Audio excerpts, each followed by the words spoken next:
오늘 우리가 읽은 이 요한복음의 말씀은 예수님의 초청을 전해주고 있습니다.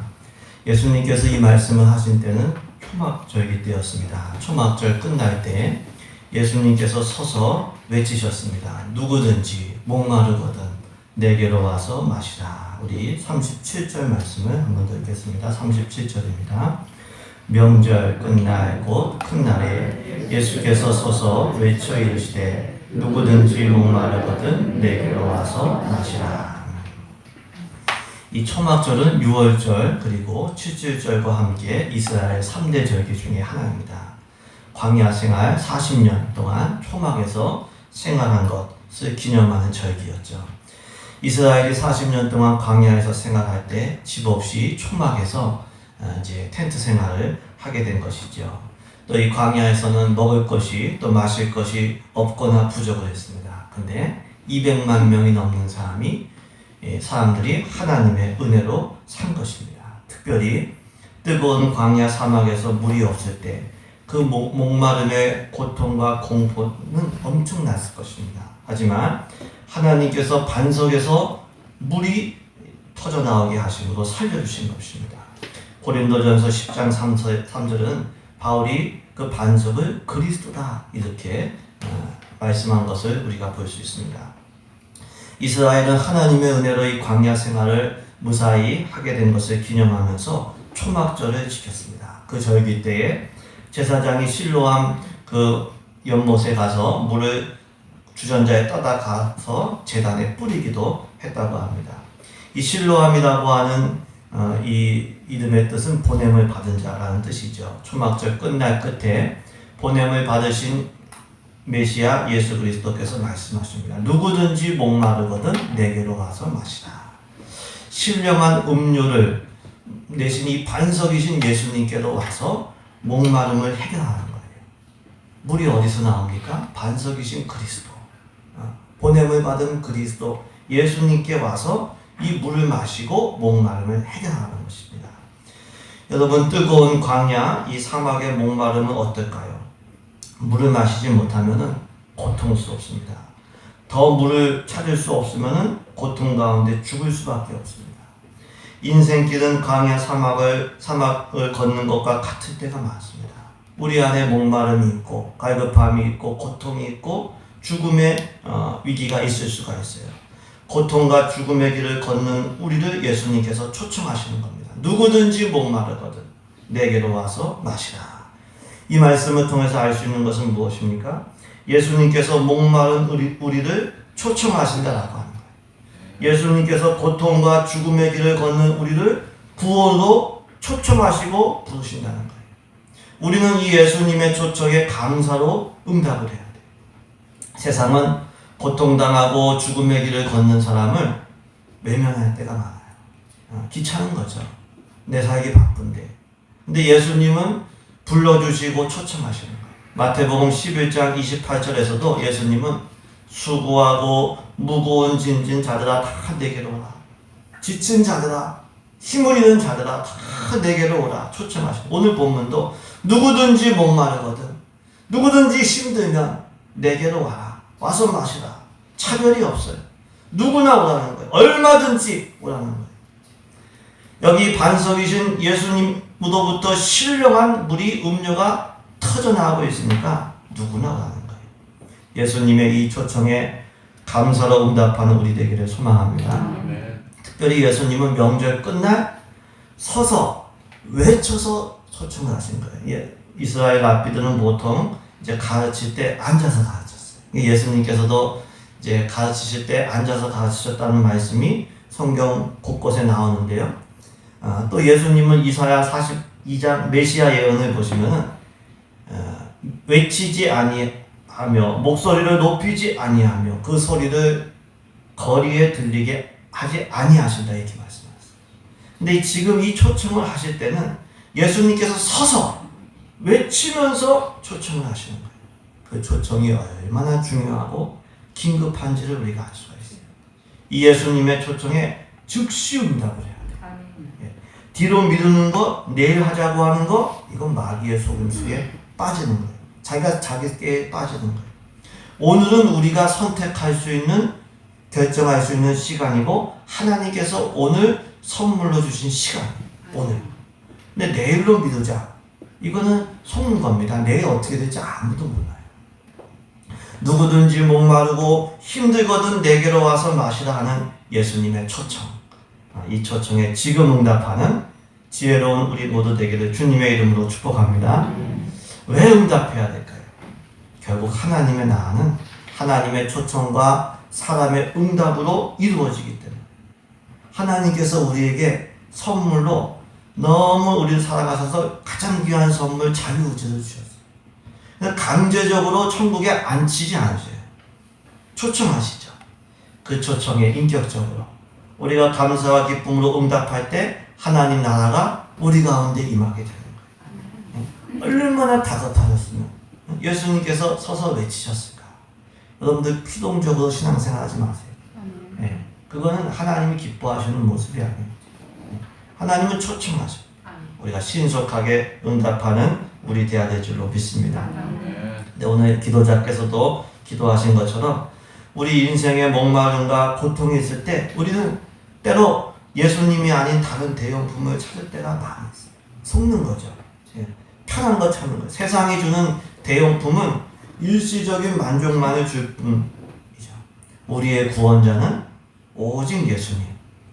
예수님만이 하나님께로 가는 유일한 길과 진리와 생명이 되셔요. 왜냐하면 십자가에서 우리 죄를 대신 지시고 죽으심으로 죄 문제를 해결해 주신 분은 예수님 외에는 없기 때문에, 예수님께서 죄를 이기셨고 또 예수님의 성령으로 또 우리의 죄를 이기게 하시는 거예요. 이 사람의 죄의 문제는 지식이나 물질로 해결이 안 돼요. 울어도 못하고 힘써도 못해요. 예수님의 십자가의 은혜로만, 예수님께서 보내주신 성령의 은혜로만 해결되는 줄로 믿습니다. 그래서 예수님께 나아가야 돼요.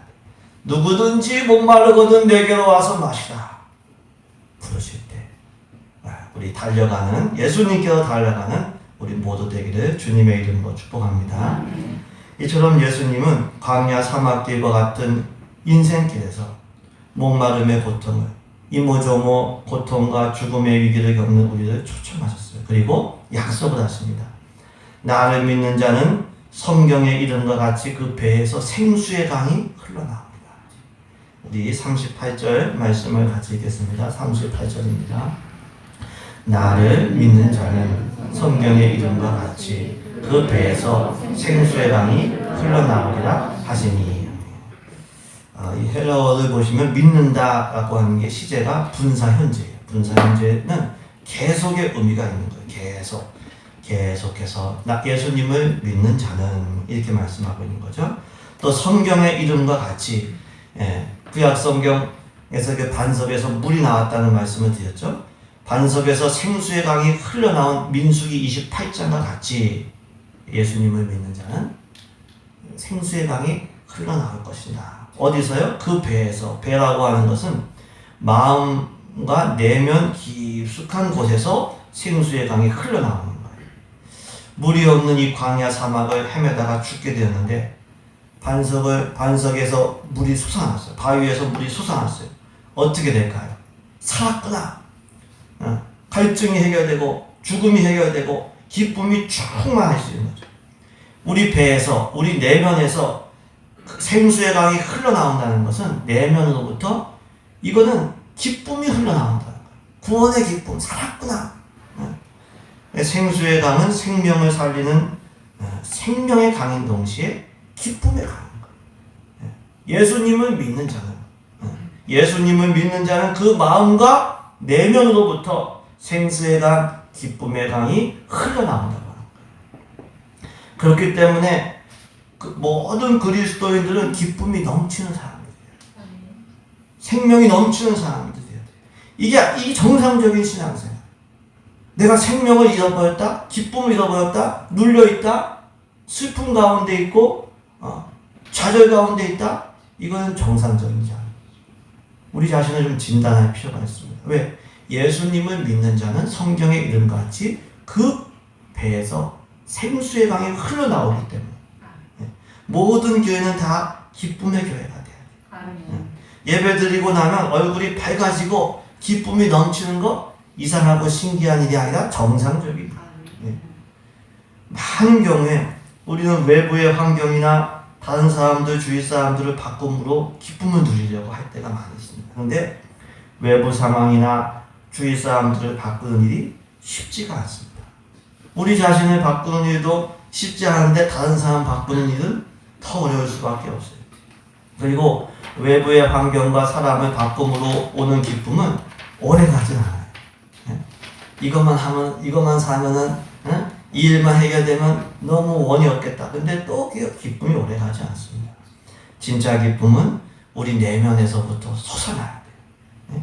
내 안에서 생수의 강과 기쁨의 강이 솟아나면서 우리 자신이 바뀌는 것, 그리고 다른 사람들이 바뀌는 것, 이게 바른 순서예요. 내 안에서 생수의 강, 기쁨의 강이 막 흘러나오고 넘칠 때 가정도 바뀌고 일터도 바뀌고 교회가 바뀌는 줄로 믿습니다. 그 은혜가 있기를 소망합니다. 이스라엘이 광야 생활을 할 때 반석에서 생수의 강이, 생명의 강이 솟아났어요. 반석이 누가 했어요? 예수님이세요. 예수님으로부터 터져나오는 생명과 기쁨의 강이 우리 교회에 흘러넘칩니다. 그건 강력한 전도예요. 왜? 사람들이 다 목마르거든요. 사랑에 목마르고 여러 가지 영적인 허기짐이 있고 고통과 죽음의 문제 있는데 저 교회 예배 드리고 나면 얼굴이 너무 밝다. 기쁨이 넘친다. 그 강력한 전도가 되는 거죠. 생수의 강, 기쁨의 강이 흘러 넘치시기를 예수님의 이름으로 축복합니다. 우리 상황이 어떤 상황이 있든지 간에 내면으로부터 흘러나와요. 어떻게 하면 우리 마음과 내면으로부터 생수의 강이 흘러나올까요? 오늘 본문에서 예수님께서 나를 믿는 자는 성경에 이른 것 같이 말씀하셨습니다. 예수님을 믿는다는 것, 아까 말씀드렸듯이 문법적으로 분사 현재 계속의 의미가 있는 거예요. 그러니까 예수님을 믿는 우리의 믿음은 과거의 믿음이 아니라 분사 현재, 계속해서 믿는 지금 현재의 믿음이어야 된다는 거예요. 왜 그럴까요? 과거에는 복된 믿음을 가졌지만 지금은 그렇지 못한 경우가 많이 있습니다. 성경에서 우리의 또 생활 가운데서 보면은 심지어 변질되고 타락하는 경우도 많이 있습니다. 갈라디아 성도들도 그러했습니다. 갈라디아서 1장 6절에서 바울이 편지했습니다. 그리스도의 은혜로 너희를 부르신 이를 이같이 속히 떠나 다른 복음을 따르는 것을 내가 이상하게 여기노라. 하나님께서 갈라디아 성도들을 그리스도의 은혜로 불러주셨어요. 처음에 이 갈라디아 성도들은 예수 그리스도의 십자가 은혜에 감사하고 감격했어요. 그 은혜를 믿고 의지했어요. 근데 중간에 거짓 교사들의 영향을 받고 예수 그리스도의 십자가 은혜를 의지하지 않게 돼요. 자기의 율법적인 행위를 의지하기 시작했어요. 믿음이 변질되고 타락하고 잃어버린 거예요. 그것도 속히 떠나 다른 복음을 의지했어요. 그렇기 때문에 과거에 은혜 받았다고, 과거에 잘 믿었다고 안심하면 안 돼요. 믿음이 언제 바뀔지 몰라요. 그것도 속히 떠날 수가 있어요. 잘 믿다가도 얼마든지 믿음을 잃어버릴 수가 있어요. 너무 안타까운 거예요. 솔로몬 왕도요, 처음에 1000번제를 드리고 전무후무한 지혜를 받고 구하지 않은 부귀영화와 그러한 장수의 복도 받았어요. 성경의 기자가 됐어요. 잠언을 쓴 기자가 됐어요. 말년에 타락했어요. 하나님께서 말씀하심에도 불구하고 계속 거절할 정도로 완고해졌어요. 과거에 잘 믿었다고, 과거에 쓰임받았다고 계속해서 잘 믿는 게 아닙니다. 그렇기 때문에 믿음 생활은 과거가 중요한 게 아니라 지금 현재가 중요해요. 지금 잘 믿고 있느냐, 지금 은혜 받고 있느냐, 이게 중요해요. 우리의 믿음은 과거형이 아니라 현재 진행형이 돼야 될 줄로 믿습니다. 지금 순종하고 있어야 돼요. 지금 예수님 안에 있어야 돼요. 네. 어떤 이들은 부모의 믿음을 잘해요. 부모가 전도사였고 교회도 몇 군데 세웠다고 말해요. 근데 자신은 주일 성수도 안 해요. 과거의 믿음이 아니라 지금의 믿음이 중요하고 부모의 믿음이 아니라 내 믿음이 중요한 거예요. 내 믿음으로 구원받는 거거든요. 현재에도 잘 믿는 우리 되기를 소망합니다.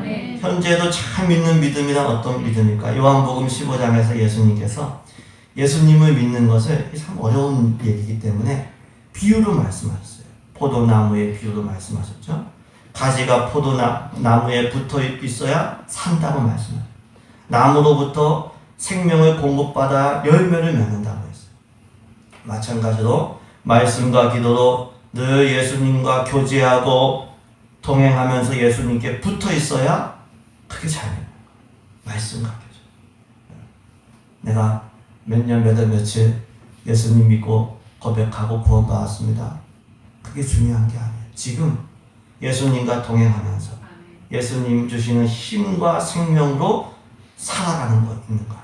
그게 예수님을 잘 믿는 거예요. 현재 진행형에 믿는 거죠. 예수님과 늘 교제하시고 늘 동행하시고 연합하는 가운데 마음으로부터 생수의 강이 흘러나오시길 주님의 이름으로 축복합니다. 어떤 분들 목사님 예수 믿는데 처음에 받았던 그 은혜의 감격이 없어요. 짜증나요. 교회 생활이 힘들어요. 이런 분들이 계세요. 생수의 강이 흘러 안 나오는 거예요. 심각한 일입니다. 지금 믿어야 돼. 지금.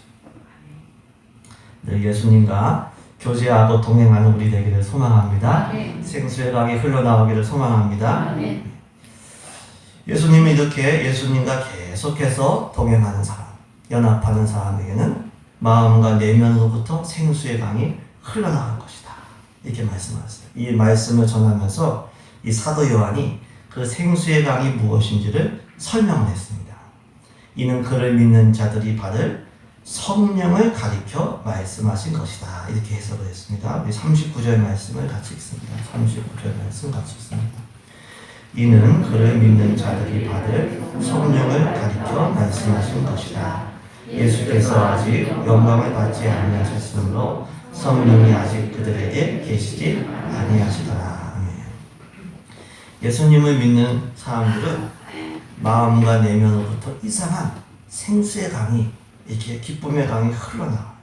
이 흘러나오기 시작하면은 메마른 광야 사막길과 같은 인생길이 지날 때에도 살 수가 있어요. 그 기쁨이 있기 때문에. 그 기쁨이 살게 되는 거죠. 그 생수의 강이 뭐냐? 사도 요한이 이는 믿는 자들이 받을 성령이라고 말씀하십니다. 이게 해석을 한 거예요. 성령이다. 예수 믿는 자들은 물론 환경이 좋고 그러면 좋겠죠. 근데 연단의 과정, 힘든 과정이 있을 때 그때에도 성령을 통해서 내면적으로 이 목마름과 고통과 죽음의 문제가 해결된다는 거예요. 그러면 성령께서 주시는 기쁨과 힘으로 피곤치 않고 또 새 힘을 얻어서 살아가게 된다는 것입니다. 이를 통해서 알 수 있는 것은 무엇입니까? 성령께서 우리에게 생수의 강이 되신다. 성령께서 우리의 생수의 강인 줄로 믿습니다. 그래서 우리는 성령의 임하심과 역사하심을 정말 생수와 같이 귀하게 여겨야 돼요. 예전에 그 지방에서 이스라엘 갔을 때 그 가이드가 여기는 물이 휘발유보다 귀하다고 얘기를 하더라고요. 중동 지방에 뭐 농담인지 진담인지 몰라도. 그래서 이스라엘 사람들, 중동 사람들은 물을 막 버리면 되게 싫어한대요. 왜? 그게 생명과 같은 물인데. 광야 사막에서 물이 없으면 목마름의 고통 가운데 죽어요. 광야 사막뿐만 아닙니다. 어디서든지 물이 없으면 생명이 살 수가 없어요. 화분에 물 안 주면 죽습니다. 신앙생활이나 영적 생활도 마찬가지. 내가 믿는 것 같지만 성령으로 거듭나지 않으면 하나님 나라를 볼 수도 없고 들어갈 수도 없다고 했어요. 성령이 아니고서는 누구든지 예수를 주님이라 할 수 없다고 했어요. 예수, 성령께서 빛을 비춰주셨기 때문에 예수님을 알고 나의 구원의 주로 알고 믿고 섬기는 거예요. 그렇기 때문에 성령의 임하심과 역사하심이 없으면 신앙생활, 영적 생활을 할 수가 없습니다. 그래서 성령의 임하심과 역사하심은 생명의 물과 같이 너무나도 귀중한 거예요. 교회가 건물, 교회가 크기, 재정 다 있어도 성령의 임하심과 역사하심이 없으면 이건 끝나는 거예요. 우리 신앙도 마찬가지예요. 그게 없으면 그게 끝나는 거예요. 우리가 간절히 예배하고 간절히 기도하고 찬송하는 이유 중에 하나가 뭐냐면 성령의 감동과 은혜를 받기 위해서요. 어떤 분들은 일주일에 예배 한 번 드리면 되지 않냐 이렇게 얘기하는, 지식적으로는 맞는 것 같아요. 근데 사실 그렇지가 않습니다. 일주일에 한 번 밥 먹고 생명과 건강이, 육신의 생명과 건강이 유지가 될까? 그렇지 않습니다. 성령의 감동과 은혜를 받지 않으면 믿는 사람도 믿지 않은 사람들과 동일하게 살 수가 있습니다. 내가 성령의 감동과 지배를 받지 않으면 하나님 말씀에 순종할 수 없어요. 죄를 못 이겨요. 생수의 강과 같은 성령으로 충만하지 않으면 예수님을 믿어도 구원의 감격과 기쁨이 없어요. 메말라요. 메마른 신앙생활을 합니다. 그래서 생수의 강이신 성령의 임하심과 역사를 위해서 귀중히 여기고 기도해야 됩니다. 요한복음 4장을 보시면 예수님께서 이 사마리아 여인과 이제 말씀을 나누신 게 나오는데, 그때도 오늘 본문과 비슷한 말씀을 하셨어요. 우리 주보의 안면에 나오는데 우리 한번 같이 읽을까요? 주보 안면에 보시면 요한복음 4장 14절 말씀 우리 같이 읽도록 하겠습니다. 시작. 내가 주는 물을 마시는 자는 영원히 목마르지 아니하리니 내가 주는 물은 그 속에서 영생하도록 솟아나는 샘물이 되리라. 아멘. 사마리아 여인에게는 영생하도록 솟아나는 샘물, 이건 물이 아니죠. 우물을 얘기하는 게 아닙니다. 아까도 얘기했지만 비유적으로 상징적으로 말씀하신 겁니다. 근데 오늘 본문은 성령님을 생수의 강이라고 하셨어요. 그렇기 때문에 성령님의 임하심과 역사하심은 샘물과도 같을 수가 있고 생수의 강과도 같을 수가 있어요. 샘물이 되면 그 샘터에 오는 사람은 살게 되죠. 근데 생수의 강으로 되면 이거는 사람이 사는 정도가 아니라 지역이 사는, 지역이 바뀌는 거예요. 우리는 샘물과도 같은 성령의 역사 임하심에 만족해서는 안 되고 생수의 강과 같은 성령의 역사가 있도록 사모하고 구해야 돼요.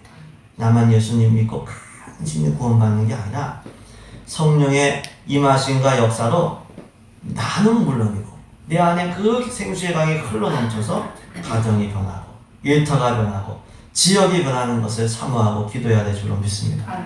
오순절 성령 강림 때 성령께서 강림하심으로 교회들이 세워지고 그리고 세계가 바뀌게 되었어요.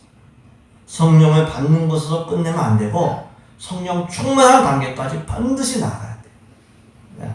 그렇게 반드시 나가야 돼요. 그래야지 죄를 이기고 승리할 수 있습니다.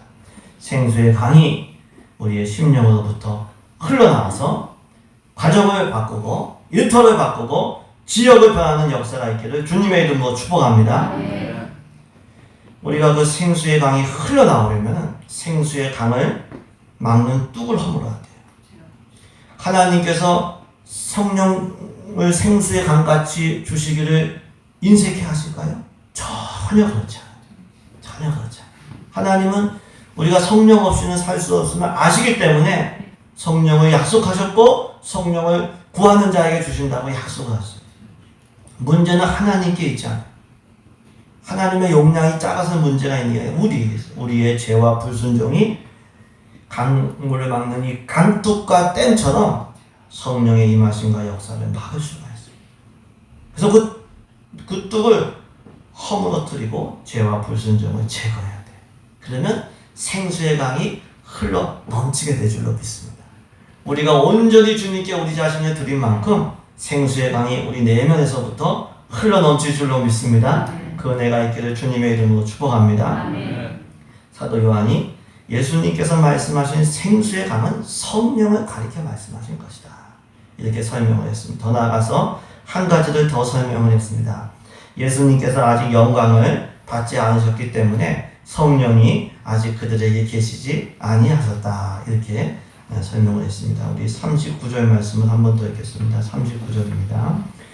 이는 그를 믿는 자들이 받을 성령을 가리켜 말씀하신 것이라.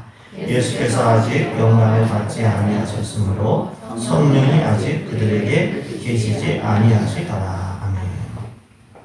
영광을 받는다는 것은 지위를 얻는다 혹은 명성을 얻는다, 그런 의미로 쓰입니다.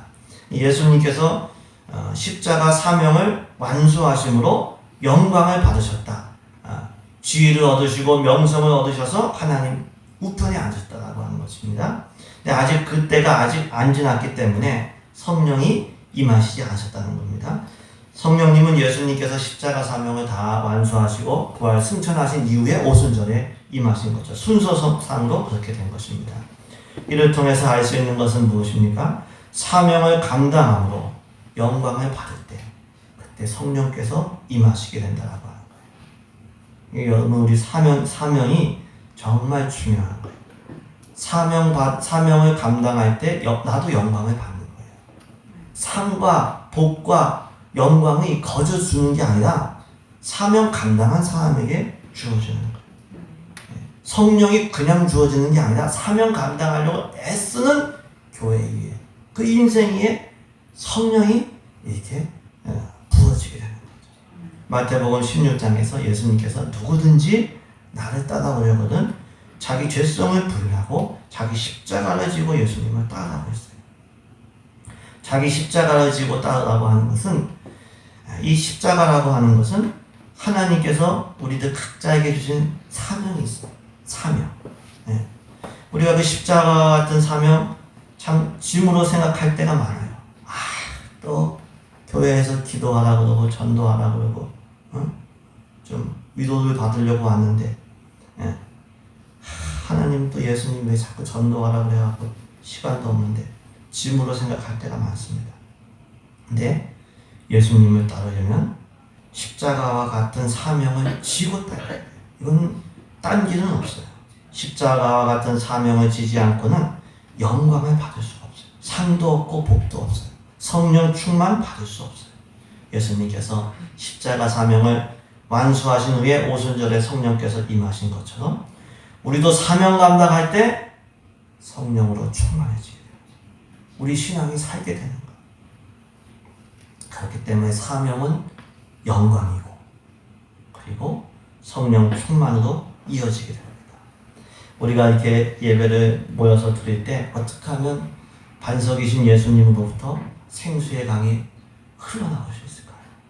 어떻게 하면 우리가 모여서 예배할 때마다 성령께서 임하시고 역사하심을 경험할 수 있을까요? 우리가 예수님과 동행하면서 우리에게 주어진 사명에 충실하기 때문입니다. 예수님과 동행하면서 일주일 동안 기도 사명, 전도 사명 충실하게 감당할 때 우리가 모여 예배하는 것이 종교 의식이 아니라 여기서 생수의 강이 흘러넘치게 됩니다. 사무엘은 은퇴하면서 기도하기를 쉬는 죄를 범하지 않을 것이다 이렇게 얘기했어요. 기도하는 거 쉬는 거 이건 죄입니다. 또 전도는 예수님께서 마지막으로 말씀하신 명령이에요. 온 천하에 다니면서 만민에게 복음을 전파하라. 이 사명을 충성스럽게 감당할 때 예배 때마다 생수의 강이 이 강과 같은 성령의 역사와 임하심이 우리 내면으로부터 흘러넘치게 될 줄로 믿습니다. 이번 한 주도 주님과 동행하면서 주어진 사명 복으로 생각하시고 충성함으로 생수의 강이 우리 모두에게 넘쳐나시길 주님의 이름으로 축복합니다.